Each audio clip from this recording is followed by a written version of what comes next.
Hello friends, once again I am Mandeep Patidar और आज हम फिर से बात करेंगे drug store and business management की। इसमें हम इसकी 2 यूनिट कंप्लीट कर चुके हैं। अब तीसरी यूनिट की आज बात करेंगे channels of distribution. Channels of distribution बहुत इंपॉर्टेंट है आपको डिप्लोमा फार्मेसी के हिसाब से और मेनली एग्जाम्स में पूछा जाता है। हम बात कर सकते हैं जैसे कि इसका नाम जो है वो इंडिकेट कर रहा है हमको चैनल्स ऑफ डिस्ट्रीब्यूशन। किन किन चैनल्स के थ्रू हम डिस्ट्रीब्यूट करेंगे। क्या डिस्ट्रीब्यूट करना है यहाँ पर? गुड्स डिस्ट्रीब्यूट करना है। गुड्स डिस्ट्रीब्यूट करना मतलब प्रोडक्शन से लेकर एंड कंज्यूमर तक। यहाँ पर प्रोडक्शन हो रहा है, ये प्रोड्यूसर है, इस प्रोड्यूसर से एंड कंज्यूमर के थ्रू जिस जिस रूट से जिस चैनल्स के थ्रू गुड्स या प्रोडक्ट जाता है उसको हम बोलते हैं चैनल्स ऑफ डिस्ट्रीब्यूशन। इसमें कितने चैनल्स आपको हेल्प कर रहे हैं इन सब की हम बात करेंगे चैनल्स ऑफ डिस्ट्रीब्यूशन में। अब बात कर लेते हैं मार्केटिंग चैनल्स एंड डिस्ट्रीब्यूशन। अब मार्केटिंग चैनल्स और डिस्ट्रीब्यूशन सिस्टम क्या होता है? अ डिस्ट्रीब्यूशन चैनल या marketing channel is a chain of business और intermediators through which a good और service passes until it reach the final buyer और the end consumer. ये ऐसे स्रोत होते हैं या ऐसे लोग होते हैं या ऐसी चैनल्स होती हैं जो क्या करती है, प्रोड्यूसर से लेके जो एंड कस्टमर है वहाँ तक गुड्स को या जो सर्विस है उसको पहुँचाती है। इसी को हम बोलते हैं क्या है, कंज्यूमर। सपोज करो सर्विसेज की बात आती है तो हमने मानने के लिए क्या करा, फ़ोन लिया या सिम कार्ड लिया, जियो लिया, तो रिलायंस है, अंबानी बंधु यहाँ थोड़ी आएंगे। मतलब उसके जो रिलायंस स्टोर है ये क्या है, सर्विसेज प्रोवाइडर है।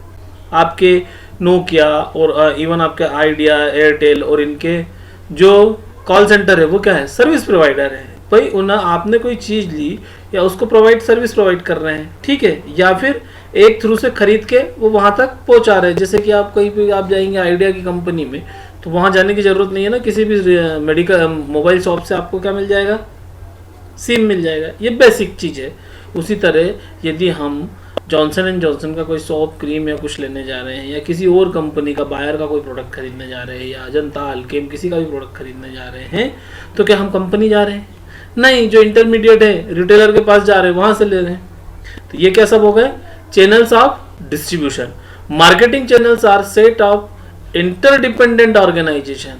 ऐसे सेट्स हैं जो एक दूसरे पे इंटर डिपेंडेंट है, involve in the process of making the product और सर्विस अवेलेबल फॉर यूज और कंजप्शन। जो किस काम में लगे हुए होते हैं, एक सेट है।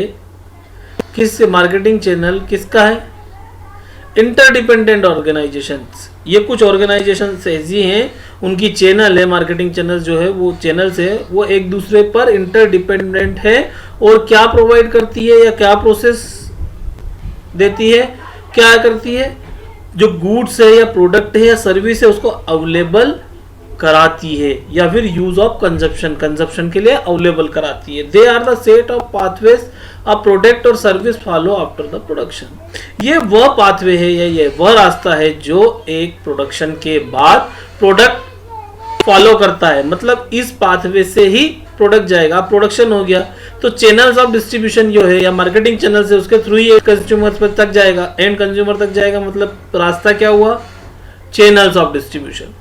Distribution channels can include wholesalers, retailers, distribution and even internet। अब इसका मतलब क्या हो गया कि डिस्ट्रीब्यूशन चैनल जितने भी है वो क्या क्या रह गया, या तो उसमें होलसेलर हो गया, रिटेलर हो गया, डिस्ट्रीब्यूटर्स हो गया या इंटरनेट हो गया। इंटरनेट के थ्रू भी आजकल बहुत सारी चीजें बिकती है ना।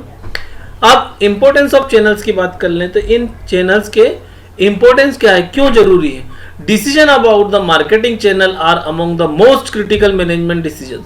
जो मैनेजमेंट का डिसीजन है उसको सबसे बड़ी प्रॉब्लम होती है डिसीजन लेने में मार्केटिंग चैनल्स के। कौन सा मार्केटिंग चैनल्स यूज करें जिससे ग्रोथ ज्यादा हो, गुड्स ज्यादा सेल हो। They just not serve markets, they make market. जो चैनल्स ऑफ डिस्ट्रीब्यूशन है वो केवल सर्विस प्रोवाइड नहीं करते मार्केट में, ये मार्केट डेवलप करते हैं। सपोज करो कोई शॉप है, आप जाते होंगे जनरली देखते हैं, उसके पास जाते हैं, बोले कि दर्द का टेबलेट दे दो, यदि आप कोई पर्टिकुलर ब्रांड नेम लेके नहीं जाते हैं। तो अब जहां पर दर्द हो रहा, सिर दर्द हो रहा, बुखार हो रहा है, यहां पर रिटेलर जो चाहेगा वो आपको दे देगा मॉलिक्यूल डाइक्लोफिनेक, एसिक्लोफिनेक जो आपको लेना है थायोकोल्चिकोसाइड, कोई सा भी मॉलिक्यूल लेना है, लेकिन आपको ब्रांड नेम तो उसके हिसाब से सिलेक्ट करके देगा ना। तो क्या हुआ, ये मार्केट क्रिएट कर रहे हैं, चैनल्स ऑफ डिस्ट्रीब्यूशन क्या कर रहे हैं, मार्केट क्रिएट कर रहे हैं। Channels chosen affect all other marketing decision. आपने कौन सा चैनल चूज किया है अपने मार्केटिंग के लिए, वो आपके मार्केटिंग के पूरे डिसीजन को डिपेंड करता है। Firm sales depend upon the training and motivation of the dealers. अब क्या होता है, कभी कभी आपकी जो फर्म है उसकी सेल की यदि हम बात करते हैं तो ये डिपेंड किस पे करती है, जो आप के डीलर रहते हैं उनको किस तरह से ट्रेन या किस तरह से मोटिवेट करें। भाई वो यदि सपोज करो वो आपका जो कस्टमर है, एंड कस्टमर है, उसकी क्योरी हैंडल नहीं कर पा रहा, यदि कोई आप प्रमोशन कर रहे हैं, आपका एक सेल्समैन गया, वो जाके, इवन हमारे इसमें जाके नहीं रहता है फार्मा में, लेकिन यदि आप अदर करो, कोई सी और अदर मार्केटिंग है, एक आपका रिप्रेजेंटेटिव गया, रिप्रेजेंटेटिव ने कन्विंस कर लिया कस्टमर को कि भाई भैया ये बहुत अच्छी चीज़ है, इसको इस तरह से यूज़ करते हैं, वो कन्विंस हो गया। कन्विंस होने के बाद वो बोलेगा सर कहाँ से लूँ, तो आप बताएंगे कि पर्टिकुलर ये हमारे डिस्ट्रीब्यूटर से, वहाँ जाकर ले ले। लेकिन यदि वो डिस्ट्रीब्यूटर्स के पास गया और डिस्ट्रीब्यूटर बोला अरे नई कंपनी में दम नहीं है भैया, कोई मतलब नहीं है, क्या हो पाएगा, नहीं। इसलिए उनका मोटिवेशन बहुत जरूरी है, ट्रेनिंग बहुत जरूरी है कि भाई आपको कस्टमर से किस तरह से बात करना है, कस्टमर यदि ये इस तरह की क्वेरी लेके आता है तो उसको आप किस तरह से सॉल्व करेंगे। इसलिए किस पर डिपेंड करता है, ट्रेनिंग और मोटिवेशन ऑफ डीलर। यदि आपका डीलर वेल ट्रेंड है और अच्छा मोटिवेटेड है तो वो क्या है, आपकी सेल्स को इंप्रूव बढ़ाएगा। या क्लासिफिकेशन ऑफ चैनल्स और चैनल्स लेवल्स, यदि हम बात कर ले तो क्या होता है, वन लेवल चैनल क्या हो गया, मैन्युफैक्चरिंग, मैन्युफैक्चरर है, उसका रिटेलर आ रहा है, कस्टम कंज्यूमर, यानी कि कोई प्रोडक्ट बना उससे रिटेलर, कंज्यूमर। चिप्स फैक्ट्री आपने बनाया, स्मॉल स्केल की जो चिप्स फैक्ट्री है उसने बनाया, लोकल ब्रांड जो आपने बनाया, मैन्युफैक्चरर खुद है, वो रिटेल पे जाता है, और उसके बाद कंज्यूमर। अगरबत्ती फैक्ट्री, कोई व्यक्ति आपके यहाँ लोकल में अगरबत्ती बनाता है, वो क्या करेगा, खुद बनाएगा, खुद ही जाके रिटेल पे सेल कराएगा, रिटेल वाला उसका कस्टमर को सेल कर दिया। तो ये क्या हो गया, one level channel. Two level channel, two level channel कब होता है, जब जनरली थोड़ा सा रेवेन्यू बढ़ जाता है कंपनी का, आपकी कंपनी थोड़ी बड़ी हो जाती है, तो आप क्या करते हैं, मैन्युफैक्चरर फिर एक होलसेलर अपॉइंट करते हैं कि भाई मैं डायरेक्ट माल इसको दूंगा, और जितने रिटेलर हैं, सपोज करो आप दिन में 50 रिटेलर पे काम करते हैं, आपका माल 50 रिटेलर पे चलता है, तो ये काम तो आप स्वयं कर सकते हैं, मतलब आपका कंजप्शन कम है, आपकी कंपनी छोटी है, तो आप खुद ही बनाएंगे, खुद सेल करेंगे। पर यदि आपकी कंपनी में 20,000 रिटेलर है, तो एक मैन्युफैक्चरर 20,000 रिटेलर का काम कर सकता है या नहीं, तो वो क्या करेगा, होलसेलर अपॉइंट कर देगा। ये होलसेलर रिटेलर्स को माल देंगे और फिर कंज्यूमर्स को। ये क्या हो गया, टू लेवल का हो गया। अब 3 लेवल की बात करेंगे तो मैन्युफैक्चरर हो गया, मैन्युफैक्चरर ने बना दिया, अब आपके पास एक होलसेलर से ज्यादा होलसेलर हो गए, एक सिटी से ज्यादा सिटी में आपका काम चलने लगा। मानने के लिए आप इंदौर, भोपाल, उज्जैन, सब दूर आपका काम चल रहा है, वहां पर रिटेलर्स रह रहे, तो इंदौर के होलसेलर से अकेले से ले सकते हैं क्या, नहीं। तो आपको क्या, होलसेलर बहुत ज्यादा करना पड़ेंगे। जब होलसेलर बहुत ज्यादा करने पड़ेंगे तो अब इन होलसेलर को 20 होलसेलर आपके पास है, तो आप इनको नहीं प्रोवाइड करा पा रहे हैं सारी चीजें, तो आप क्या करेंगे, फिर एजेंट या डिस्ट्रीब्यूटर बोलेंगे। और जनरली फार्मा की लैंग्वेज में हम इसको C&F बोलते हैं कि C&F में क्या हो गया, आपका जो गुड्स है वो ज्यादा क्वांटिटी में, उसकी क्षमता ज्यादा होगी। सपोज करो ये 10 लाख का माल ले सकता है, तो ये 1 करोड़ का माल खरीद करेगा। इसने 1 करोड़ का माल खरीदा, इसके पास लोग है, ये अदर सिटी में होलसेलर को माल प्रोवाइड करेगा। ये 3 लेवल चैनल हो गया। अब अदर वे में यदि हम बात करें तो 0 लेवल में क्या करेंगे, मैन्युफैक्चरर से कंज्यूमर। इंटरनेट पे जनरली बहुत सारे आजकल जो देखने को मिलता है, खुद बनाते हैं इंटरनेट पे, खुद सेल करते हैं, तो क्या हो गया, ये 0 लेवल कंज्यूमर है, या खुद का ही रिटेल है, कोई बना रहा है प्रोडक्ट अंदर। फार्मेसी बोल लेते हैं, जैसे फार्मेसी में आप डिस्पेंसिंग फार्मेसी है आपकी, डिस्पेंस के साथ साथ मैन्युफैक्चरिंग यूनिट आपने उसमें डाल ली, तो आप पीछे अंदर अपना बना रहे हैं, वही बेच रहे हैं, तो आपको क्या हो गया, मैन्युफैक्चरर से कंज्यूमर 0 लेवल हो गया। 1 लेवल में रिटेलर बीच में आएगा, मैन्युफैक्चरर, रिटेलर और कंज्यूमर। 2 लेवल में क्या आएगा, मैन्युफैक्चरर, होलसेलर, रिटेलर और कंज्यूमर। 3rd लेवल में मैन्युफैक्चरर, होलसेलर, जॉबर, रिटेलर और कंज्यूमर।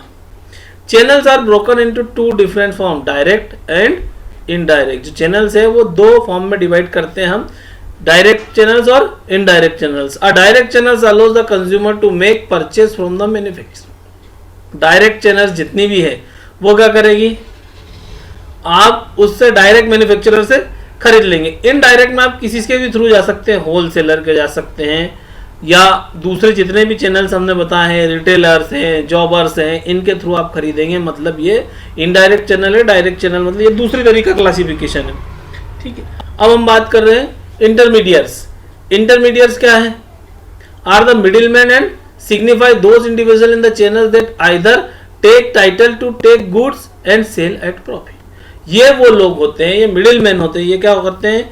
ये बीच में आते हैं। सपोज करो होलसेलर से इन्होंने प्रोडक्ट खरीदा और बेच दिया, तो ये क्या हो गए? इंटरमीडियरीज, ठीक है। इनका प्रॉफिट लेके ये बाहर निकल जाते हैं। They are directly involve in process of flow of goods from manufacturer to consumer. ये क्या करेंगे? अरे आपने देखा ना बहुत जगह क्या होता है, आप एक लोकल मार्केटिंग यदि आपने देखी हो तो सर्फ या कुछ भी चीज, या हम बोल सकते हैं पेन पेंसिल, कुछ भी ऐसा कुछ बोल सकते हैं कि जो डायरेक्ट होलसेलर से खरीद के लाए और आपको बेच दिया। सब्जी की मार्केटिंग यदि बोलते हैं हम, सब्जी में सबसे ज़्यादा यही होता है कि रिटेलर वो होलसेल से खरीदता है, यानी किसान होलसेल में बेचता है, होलसेल से अलग अलग सब्जी वाले खरीदते हैं, अपने ठेले पे लगाते हैं और बेच देते हैं। तो ये क्या बोलते हैं? इंटरमीडिएट्स। इंडिविजुअल और firm such as agent, distributor, wholesaler, retailers. या तो ये इंडिविजुअल होगा या फर्म हो गई, एजेंट हो गया कोई, distributor, wholesaler, retailer, that links producers to other intermediaries और द अल्टीमेट बायर। अब ये क्या करेंगे? वहां भी जुड़े रहेंगे, जो हमारा होलसेल मैन्युफैक्चरर है उससे भी जुड़ेंगे, और उसके साथ ये किससे जुड़ेंगे? नीचे के लेवल पे भी जुड़ेंगे। ये बीच में रहेंगे, अल्टीमेट बायर से जुड़ेंगे, ठीक है। Each intermediary receives the items at one pricing point and moves it to the next higher pricing point. इनका काम क्या है? ये 50 रुपए में कोई चीज ली तो इनका जो प्रॉफिट है वो रख कर 60 या 70 रुपए जो है इनका क्राइटेरिया, वो रखकर ये आगे बढ़ाएंगे। मतलब एक प्राइसिंग पे लेंगे, एक प्राइस पे इन्होंने लिया, उस प्राइस पे लेने के बाद ये क्या करेंगे? अपना प्रॉफिट निकाल के नेक्स्ट प्राइस पे आगे बढ़ाएंगे। Until the item reach the final buyers also called distribution intermediary. इनको डिस्ट्रीब्यूशन इंटरमीडिएटरी कहते हैं। अब टाइप्स ऑफ इंटरमीडिएटरीज की बात करेंगे तो मर्चेंट, मिडलमैन और एजेंट। मर्चेंट मिडलमैन में क्या होगा? होलसेलर और रिटेलर। यहां पर इंटरमीडिएटरीज का है होलसेलर और जो एंड कंज्यूमर है, उनके बीच में आने वाले सब लोगों को हम ये कहेंगे। दो तरह के होते हैं, मर्चेंट मिडिलमैन और एजेंट। मर्चेंट मिडिलमैन में हमने क्लासिफाई किया होलसेलर और रिटेलर। एजेंट में हमने ब्रोकर्स, बुकिंग वाले ब्रोकर रहते हैं ना बहुत सारे, भाई इसका मकान इसको दुलाया, इसका प्लाट इसको दुलाया और अपना प्रॉफिट लेके निकल गए। कमीशन एजेंट, मेरा इतना कमीशन बनता है भाई, मैं ये तुम्हारा काम कराता हूँ, ठीक है। सेलिंग एजेंट, बीच में बेचने वाले। फैक्टर्स, क्लियरिंग एजेंट और ऑक्टिनियर, ठीक है। ये इस तरह के एजेंट रहते हैं और मर्चेंट मिडिलमैन रहते हैं। अब होलसेलर की बात करते हैं।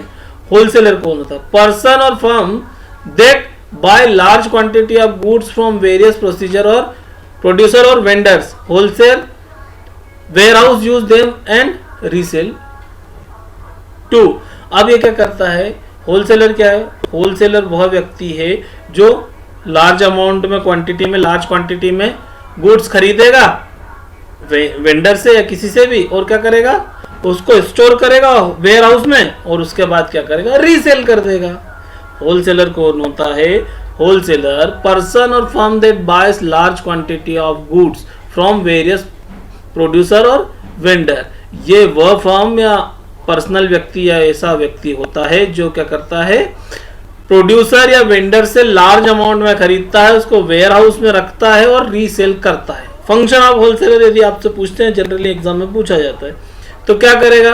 असेंबलिंग एंड बाइंग, खरीदता है उसको असेंबल करता है। वेयर हाउसिंग बिल्कुल करता है। ट्रांसपोर्टिंग करता है, नेक्स्ट लेवल पे ट्रांसपोर्ट करता है। फिनांसिंग करता है, पैसा यहां से वहां करता है। रिस्क बियरिंग, क्षमता उसकी रहती है, भाई उसने माल रखा है, पैसा ज्यादा है, रिस्क बियरिंग है। ग्रेडिंग, पैकिंग एंड पैकेजिंग, ये फार्मा इंडस्ट्री में नहीं होता लेकिन दूसरी इंडस्ट्री में हो सकता है कि भाई वो प्रोडक्ट की ग्रेडिंग करेगा। इस ग्रेडिंग करने के बाद क्या करेगा? फिर पैक करेगा और उसके बाद वापस बेच देगा। हम बात कर रहे थे होलसेलर की। होलसेलर क्या होता है? पर्सन और फर्म, एक ऐसा व्यक्ति या firm that buys large quantity of goods from various producers और वेंडर्स, जो लार्ज क्वांटिटी ऑफ गुड्स की खरीदता है प्रोड्यूसर या वेंडर से, वेयर हाउस नेम, उसको वेयर हाउस करता है, एंड रीसेल टू इट, इसको रीसेल करता है। अब function of wholesaler mainly exam में पूछा जाता है, तो क्या होगा? असेंबलिंग एंड बाइंग, क्या करता है? असेंबलिंग एंड बाइंग, असेंबल करता है। वेयर हाउसिंग करता है। ट्रांसपोर्टिंग करता है। फाइनेंसिंग करता है। रिस्क बियरिंग कैपेसिटी है, भाई माल ज्यादा खरीद के रखता है ना as compare to retailer. Grading, packaging and packaging. अब क्या होता है, ये जनरली फार्मा इंडस्ट्री में बहुत कम होता है। ये दूसरी इंडस्ट्रीज में होगा कि भाई वो अलग अलग ग्रेड की फिर चेंजेस कर देगा और उसके हिसाब से प्राइसिंग करके आगे बेचता है, लेकिन फार्मा इंडस्ट्री में ऐसा नहीं होता है। डिस्पर्सिंग एंड सेलिंग, डिस्पर्स करेगा और बेचेगा। प्रोवाइडिंग मार्केट इंफॉर्मेशन, ये सबसे बेस्ट है किसके लिए? प्रोड्यूसर और वेंडर के लिए, कि भाई वो मार्केटिंग जो मार्केट इंफॉर्मेशन है वो किसको प्रोवाइड करता है? मैन्युफैक्चरर को। अब सर्विसेज ऑफ होलसेलर पूछा जाता है कि सर्विसेज ऑफ होलसेलर क्या है। अब service to manufacturer, service to retailer, दो लोगों को इंटरमीडिएटर है ना। अब इंटरमीडिएटर तो किस किस को सर्विस प्रोवाइड करता जाएगा? एक तो मैन्युफैक्चरर को जिससे माल ले रहा है, दूसरा रिटेलर को जिसको माल दे रहा है। अब हम बात कर लेते हैं सर्विस टू मैन्युफैक्चरर में economies scale, saving in the time and trouble. Economic scale में क्या हो गया? पैसे का सपोर्ट करता, माल लिया, पैसा इकट्ठा एक साथ देगा। टाइम एंड ट्रबल, भाई एक मैन्युफैक्चरर क्या है, जो प्रोड्यूसर है वो हर जगह हर रिटेल पे जाके तो झगड़ा नहीं कर सकता। झगड़ा से मतलब हर रिटेल पे जाके माल प्रोवाइड कराना और पैसे लेना, ये पॉसिबल है क्या उसके लिए? ऑल ओवर इंडिया कोई मुंबई में बैठे ही है कोई कंपनी, वो सब जगह जाके पैसे लेके आएगा क्या? नहीं, इसलिए उसको होलसेलर चाहिए। Better use of capital, capital का यूज बेटर हो जाता है, ये दे देता भैया उसको पैसा। प्राइस स्टेबलाइजेशन में हेल्प करता है। सर्विस टू रिटेलर क्या करेगा? Saving in cost and time, cost और टाइम में सेविंग कैसे करता है? भैया जो यदि आपको माल चाहिए और आप मुंबई लेने जाएंगे तो आपका खर्चा लगा ना। अभी आप सोच रहे हैं कि मैं महाराष्ट्र में हूं तो ठीक है, अब उसको क्या पैसा कम लगा। सपोज करो जो मुंबई का, मुंबई में उसको पैसा कम लगा, और यदि कोई भोपाल से मुंबई लेने जाता है तो क्या होगा? उसकी कॉस्ट बढ़ गई ना और टाइम भी खराब हुआ। दूसरा, economy in transport and packing. अब वो ऑर्डर दे के आ गया, भाई वहां से माल निकलेगा तो वो तो ट्रांसपोर्टिंग की कॉस्ट पूरी लगेगी ना, तो वो कम हो जाती है। वो इकट्ठा बुलाता है तो पैसा कम लगता है। Better use of limited factor, जो लिमिटेड फैक्टर है उसका बेटर यूज कैसे करते हैं। एक्सपर्ट नॉलेज एक्सपर्ट जो रहता है। अब रिटेलर्स, इस पे क्वेश्चन पूछा जाता है होलसेलर और रिटेलर्स के बारे में, तो आपको पता होना चाहिए रिटेलर्स कौन होते हैं। अ पर्सन और business that sell good to the public in relatively small quantity for use of consumption rather than for resale. अब क्या होता है, ये वह व्यक्ति या बिजनेस होता है, वो लोग होते हैं जो क्या करता है? गुड्स को सेल करता है पब्लिक को, पर रिलेटिवली स्मॉल क्वांटिटी में कंजप्शन के आधार पर यह सेल करता है। Retailing includes all activity directly related to the sale of goods and service to the ultimate consumer for personal और नॉन पर्सनल यूज। रिटेलिंग क्या इंक्लूड करती है? ऑल एक्टिविटी, सारी activity directly related to the sale of goods, जो directly related और sale of goods है, service के हैं, किसके? अल्टीमेटली कंज्यूमर, जो अल्टीमेट कंज्यूमर है उसको आप जिस तरह से सर्विस या गुड्स प्रोवाइड कर रहे हैं उसके पर्सनल यूज या नॉन पर्सनल यूज के लिए, इसको हम बोलते हैं रिटेल। मतलब जो व्यक्ति एंड कंज्यूमर को माल बेचता है शॉप खोल के, वो रिटेल होता है। फंक्शन ऑफ रिटेलर की हम बात कर लें तो बाइंग एंड असेंबलिंग, बिल्कुल खरीदता है और उसको असेंबल करता है। वेयर हाउसिंग करता है, उसके बाद सबसे पहले बाइंग एंड असेंबल, उसने बाय कर लिया और असेंबल कर लिया, फिर वेयर हाउस रखता है ना भैया, वेयर हाउसिंग करता है। सेलिंग, फिर बेचेगा, फिर क्या करेगा? फाइनेंसिंग, होलसेलर को पैसा देगा ना। फिर एडवर्टाइजिंग, ये सबसे मुख्य बात है। होलसेलर क्या करता है? होलसेलर एडवर्टाइजिंग नहीं करता है, लेकिन रिटेलर क्या होता है? एडवर्टाइजिंग करता है। आपने देखा होगा कभी किसी रिटेल फार्मेसी पे गए होंगे तो वहां पर बहुत सारे पोस्टर लगे रहते हैं, बोर्नविटा का पोस्टर लगा हुआ होगा, डिस्प्ले उसके यहाँ एक बना होगा ग्लास में, तो ये क्या कर रहा है? एडवर्टाइजिंग कर रहा है पर्टिकुलर प्रोडक्ट की। ठीक है, तो ये काम कौन करता है? आपका रिटेलर। अब service of retailer to manufacturer and wholesaler. अब जो आपका रिटेलर है वो मैन्युफैक्चरर और होलसेलर को क्या क्या सर्विसेज दे रहा है, ठीक है। फिर कंज्यूमर को क्या करेगा, होलसेलर को offer opportunity, a big relief, provision of information, फिर reduce the risk of loss. यहां पर क्या आएगा, services of retailer to wholesaler, manufacturer नहीं आएगा यहां पर आएगा services to wholesaler and consumer, ठीक है। ये होगा क्योंकि ये मिडिल किसके बीच में काम करता है, कंज्यूमर और होलसेलर के बीच में। तो यहां पर क्या होगा, ये किसको काम करेगा, होलसेलर को। अब होलसेलर को इसने क्या क्या दिया है, अपॉर्चुनिटी दे रहा है। होलसेलर ने माल तो खरीद लिया उससे, मैन्युफैक्चरर से, ठीक है, मैन्युफैक्चरर से माल खरीद लिया। मैन्युफैक्चरर से माल खरीदने के बाद अब क्या होगा, बेचेगा कहाँ, तो ये अपॉर्चुनिटी कौन प्रोवाइड करेगा, रिटेलर किसको प्रोवाइड कर रहा है, होलसेलर को।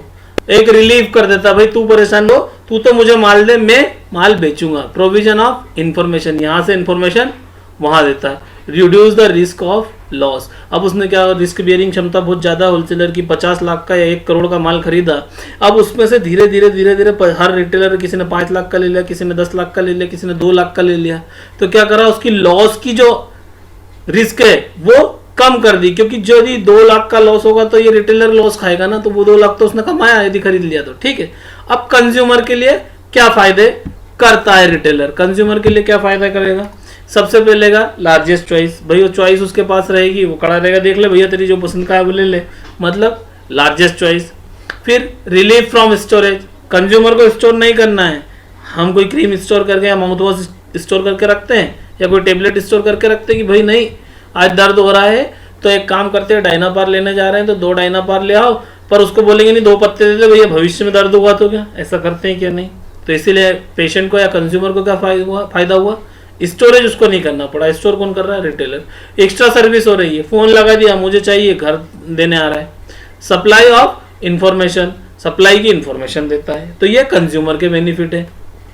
उसके बाद अब हम बात कर लेते हैं एजेंट या मिडिलमैन। शॉर्ट नोट लिखने को कभी कभी आ सकता है एजेंट या मिडिलमैन पे। Agent middleman are those channels components who help in the transfer of goods from the hands of ultimate user without acquiring the ownership of these goods। अब agent या मिडलमैन वो होते हैं जो फाइनल एंड प्रोडक्ट या and जो consumer है उस कंज्यूमर के हाथ में प्रोडक्ट पहुंचा देंगे, लेकिन उस प्रोडक्ट की ओनरशिप वो नहीं लेंगे। They operate for a commission. ये क्यों करते हैं, कमीशन के लिए। इनका जितना पैसा बचा वो निकाल के बाहर। Their position is between the producer and ultimate buyer. ये क्या रहते हैं, प्रोड्यूसर और अल्टीमेट बायर के बीच में लिंक का काम करते हैं। नेगोशिएट्स परचेस और सेल्स और both but does not by the goods in which he deals. अब ये क्या करते हैं, होलसेलर के पास चले गए। इसका सीधा सीधा एग्जांपल मैं आपको बताता हूँ सबसे अच्छा। ये जो ब्रोकर रहते हैं ना, ये ब्रोकर क्या करते हैं, एक कॉलोनाइजर या प्लॉट ऑनर से मिल लिए कि मैं आपका प्लॉट बिकवा दूंगा, ठीक है। एक नीचे रिटेलर एंड कंज्यूमर जिसको प्लॉट खरीदना या मकान खरीदना उससे मिल लिए कि मैं तुझे मकान दिला दूंगा, ठीक है। अब कोई यदि बोल रहा है एक 50 लाख का प्रोड्यूसर बोल रहा है या जिसका मकान है वो बोल रहा है मैं 50 लाख में दूंगा, कंज्यूमर बोल रहा है मैं 40 लाख में लूंगा। तो ये क्या करते हैं, नेगोशिएट कराते हैं इन दोनों के बीच में। नेगोशिएट करा के 45, 46, 42 जो भी हुआ इनका एक डील हुआ। उस डील को कराने के बाद इनका 2%, 3%, 1% जो चार्ज है वो लेके, यानी 42 लाख में यदि इनने सेट करा और यदि इसका परचेज परसेंट बनता है 2 लाख रुपए, तो ये 2 लाख अपना लेगा और नेगोशिएट करा के उस प्रोडक्ट को अल्टीमेट कंज्यूमर तक पहुंचा देगा। And important link between producer and ultimate consumer. ये एक इंपॉर्टेंट लिंक होते हैं प्रोड्यूसर और अल्टीमेट कंज्यूमर के बीच में। Types of middleman and agent कैसे होते हैं, कमीशन एजेंट हो गए, ब्रोकर्स हो गए, फैक्टर्स हो गए, ऑक्टिनर्स हो गए, सेलिंग एजेंट हो गए और क्लियरिंग एजेंट हो गए। इस तरह से हम ये जो 6 तरह की क्लास है इसको हम आगे भी पढ़ सकते हैं, लेकिन ये बीकॉम वाले के काम का चाहे या मार्केटिंग वालों के काम का है, हमारा नहीं है। हम फार्मेसी में हमारे लिए इतना ही काफ़ी है कि टाइप्स ऑफ मिडिलमैन कितने होते हैं। इसमें बात कर लेते हैं हम मर्चेंट मिडिलमैन और फंडामेंटल मिडिलमैन। मर्चेंट मिडिलमैन में हमने बात कर ली होलसेलर और रिटेल, ये हमको पता है, ये हमारे फार्मा में चलते हैं। होलसेलर 2 तरह के हो सकते हैं, बिग और स्मॉल, उसकी जितना कैपिटल वो लगाएगा। रिटेलर में आपके पास होगा इंटिनरेंट और फिक्स। भाई ये फिक्स है, एक जगह रहते हैं, ये क्या करते हैं, घूमते रहते हैं। हॉकर्स, पेपर वाला आता है कि नहीं, peddlers, market traders, street traders, ये आपको मिलेंगे। और फिक्स में क्या होगा, स्मॉल स्केल और लार्ज स्केल। स्मॉल स्केल पर स्ट्रीट स्टॉल होल्डर स्टॉल एक स्ट्रीट पर रखेगा, वो घर घर जाके नहीं देता है, जनरल शॉप जो होती है, ठीक है। फिर लार्ज स्केल पर डिपार्टमेंटल स्टोर हमने देख ली, ये भी फिक्स हैं लेकिन इनके पास जगह ज़्यादा है। Multiple shops, mail order business, hire purchase shops, instalment shop, one price shops, supermarkets, ये सब क्या हो गया आपके लार्ज स्केल पे, लेकिन फिक्स्ड है, मूव करते हैं क्या, नहीं करते।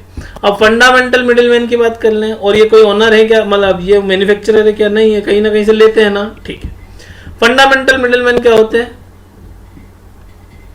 मर्केंटाइल एजेंट और फैसिलिटेटिंग एजेंट। मर्केंटाइल में क्या आ जाएगा आपका, ब्रोकर हो गया, फैक्टर्स हो गया, ऑक्टिनियर्स हो गया, फिर अंडर राइटर्स हो गए, commission agent, clearing agent, del credere और फॉरवर्डिंग एजेंट। इसमें क्या हो गया, फैसिलिटिंग एजेंट में बैंकिंग आपका पूरा हो जाएगा। इंश्योरेंस वाला क्या, ये फैसिलिटी प्रोवाइड कर रहे हैं ना, मिडिलमैन है। किस चीज के मिडिलमैन है भाई, आपने बैंकिंग, इंश्योरेंस की बात कर लेते हैं। इंश्योरेंस कैसे, आपने गुड्स खरीदा और एंड कंज्यूमर तक जा रहा है, इसके बीच में यदि ट्रक का एक्सीडेंट हो जाता है तो उस प्रोडक्ट का इंश्योरेंस कौन करेगा, उस पैसे का कौन, तो इंश्योरेंस मिडिलमैन हो गया ना। ट्रांसपोर्टर, वेयर हाउसिंग, ये इस तरह से मिडिलमैन होते हैं। फिर फंक्शन ऑफ मिडिलमैन, मिडिलमैन के फंक्शन क्या है, middleman are the furnishers of valuable information to the producers about consumer behaviour, the change in taste and fashions etcetera. जो मिडिलमैन होता है वो हमारा जो कंज्यूमर का बिहेवियर किसको देता है, इसकी इंफॉर्मेशन किसको देता है, प्रोड्यूसर को, कि भाई उसका किस तरह का टेस्ट हो गया, उसका फैशन किस तरह का हो गया, वो किस तरह से थिंकिंग करता है, किस तरह की चीजों को पसंद करता है, क्योंकि मार्केट में ये रहता है, एंड कंज्यूमर से ये मिलता है, तो ये प्रोड्यूसर को देता है और उसके बाद वो चेंजेस अपने आप में करता है। Middleman allow the manufacturer to concentrate on production only the relieve them from the botheration of market में जो चीजें चाहिए उसके हिसाब से मिडिलमैन उसको जाके मैन्युफैक्चरर को बताता है। नोकिया ने अपने आप को चेंज नहीं किया तो कहाँ है, खत्म हो गया, स्मार्टफोन का जमाना आ गया, उसको बोला होगा मिडिलमैन ने पर उसने बात नहीं मानी। Middleman render financial help to the manufacturer को फिनेंशियल हेल्प भी करते हैं। कैसे करते भाई, इन्होंने माल लिया, बेचा और वहां से पैसे लेके किसको देंगे, इनको देंगे। They make available the goods according to the consumers need, fashion and taste. ये प्रोडक्ट को इस तरह से अवेलेबल करते हैं, उस प्रोडक्ट को अवेलेबल करते हैं जो कंज्यूमर की नीड है, जो उसका टेस्ट है, जो उसकी फैशन है, जो उसको पसंद है। Middleman are an important link between the producer and consumer. Middleman बहुत इंपॉर्टेंट लिंक है प्रोड्यूसर और कंज्यूमर के बीच में। Factor governing the choice of intermediary, economical factor जब आप सिलेक्ट करेंगे तो क्या आएंगे, सबसे पहले इकोनॉमिकल फैक्टर। यदि किसी के पास पैसे ही नहीं, उसको मिडिलमैन डिसाइड कर लिया तो फिर वो आपके पैसे कैसे देगा, खुद खा जाएगा। द लीगल रिस्ट्रिक्शन, जो लीगल रिस्ट्रिक्शन है भाई, उसके पास ये काम करने के प्रॉपर दस्तावेज है नहीं, जहाँ बैठा है वहाँ की रजिस्ट्री उसके पास है कि नहीं, उसके बीच में जो एग्रीमेंट है वो है कि नहीं। Physical policies, the financial position उसकी क्या है, द फैसिलिटीज अवेलेबल, उसके पास गाड़ियां हैं कि नहीं, उसके पास लोग है कि नहीं। मैं बैठ गया, मैंने एक 10 बाई 10 का कमरा खरीद लिया और उसके बाद मैं एक टेबल कुर्सी लगा के बैठ गया, साहब मैं मिडिलमैन का काम करूंगा और एक कंपनी को बोल रहा हूँ मुझे 1 करोड़ का माल दे दो, रखूंगा कहाँ। पहले तो उसके पास मुझे ये देखना पड़ेगा ना कंपनी को कि वेयर हाउस है कि नहीं, ट्रक्स कितने हैं, लोग कितने हैं काम कर रहे हैं, तो ये सब चीजें देखना पड़ेगी।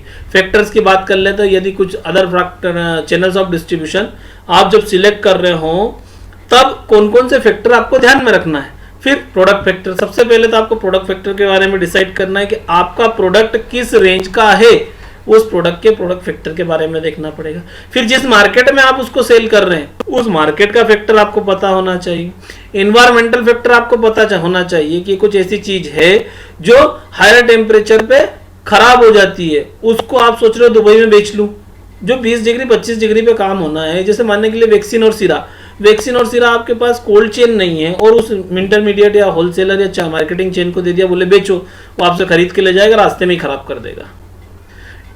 इंस्टीट्यूशनल फैक्टर क्या है उसके पास, और यूनिट फैक्टर उसके पास यूनिट कैसी है। प्रोडक्ट फैक्टर, अब प्रोडक्ट फैक्टर की यदि हम बात करते हैं, प्रोडक्ट नेचर, वही हमने बात करी कि प्रोडक्ट का नेचर क्या है, टेक्निकल नेचर, सिंपल और कॉम्प्लेक्स। पहले तो प्रोडक्ट का नेचर देख लिया कि भाई वो हाइग्रोस्कोपिक नेचर का है या नहीं है, या वो स्पॉइल होता है कि नहीं है उसका। फिर उसके बाद उसका टेक्निकल नेचर देख लिया, कैसा कि ग्लास बॉटल में है या स्ट्रिप में है, आपको ये भी देखना है। पर सबसे पहले तो प्रोडक्ट का नेचर देखा।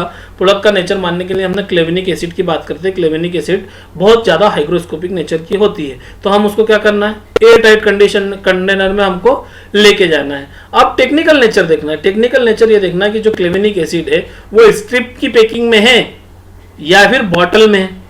तो सिंपल और कॉम्प्लेक्स, बॉटल है तो उस तरह से देखना पड़ेगा। The length of product line, जो आपके प्रोडक्ट है उसकी लाइन क्या है, लेंथ कितनी है। मार्केट पोजीशन ऑफ मैन्युफैक्चरर की क्या है, रिटेलर की क्या है, सबकी देखना पड़ेगी। द मार्केट फोर्स या market factors, the existing market structure. अब आपको पहले देखना चाहिए कि इस मार्केट में ये प्रोडक्ट यहाँ पर बिकेगा कि नहीं बिकेगा। सपोज करो आप जूते की दुकान खोलते हो और वहाँ पर जहाँ पर खोलते हो वहाँ पर सबसे ज़्यादा पॉपुलेशन, कोई ओल्ड एज होम है और उसके सामने आप जूते की दुकान खोलते हो और उसमें बोलते हैं 300 लोग रहते हैं, और आपने जूते का साइज ले लिया 0 साइज कि ये खरीदेंगे। अरे बच्चों के जूते वो लोग खरीदेंगे क्या? इसलिए मार्केट का स्ट्रक्चर आपको देखना पड़ेगा।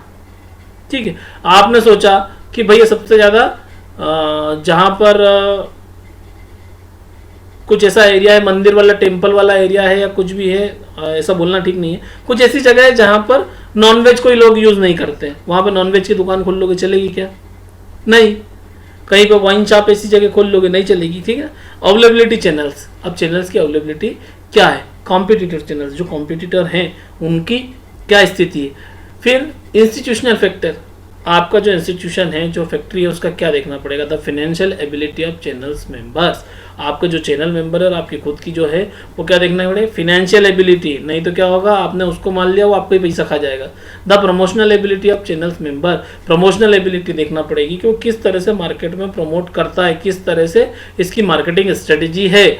और फिर the post sale service ability, उसकी जो पोस्ट सेल सर्विस एबिलिटी है कि उसने बेच दिया उसके बाद क्या क्या, यदि कोई क्वेरी आ गई तो उसको किस तरह से हैंडल करता है। Unit factors, the companies financial position, जो आपकी यूनिट है उसकी कंपनी की फिनेंशियल पोजीशन क्या है। The extent of market control desired, और जो एक्सटेंट है मार्केट कंट्रोल की वो आपकी क्या इच्छा रखती है, आप कितना बड़ा मार्केट देखना चाहते हो, कितना बड़ा करना चाहते हो। द कंपनी रेपुटेशन, कंपनी की रेपुटेशन क्या है। द कंपनी मार्केटिंग पॉलिसीज, जो कंपनी है उसकी मार्केटिंग पॉलिसीज क्या है। ये सब चीजें देख के आपको ध्यान में रखना पड़ेगा। Selection of channels of distribution, marketing channel के आप डिस्ट्रीब्यूशन किस तरह से कर सकते हैं। तो ये हमने डी फार्मा सेकंड ईयर का बात करिए, यूनिट 3 डिस्ट्रीब्यूशन या चैनल्स ऑफ डिस्ट्रीब्यूशन या मार्केटिंग चैनल्स या मिडिलमैन, इसमें से होलसेलर रिटेलर के किसी के बारे में आपको लिखने को है तो आप पूछे। मैं धीरे धीरे कोशिश कर रहा हूँ कि सभी प्रकार के नोट्स आपको प्रोवाइड कर रहा हूँ। इसके बीच भी यदि कोई स्पेसिफिक टॉपिक चाहिए, जैसे कि किसी ने मुझे बोला था आज मेरे फ्रेंड ने, तो मैंने ये बना दिया। और भी मैं कोशिश करूँगा कि आप जो चाहें वो स्पीड से मैं बना सकूँ। Thank you.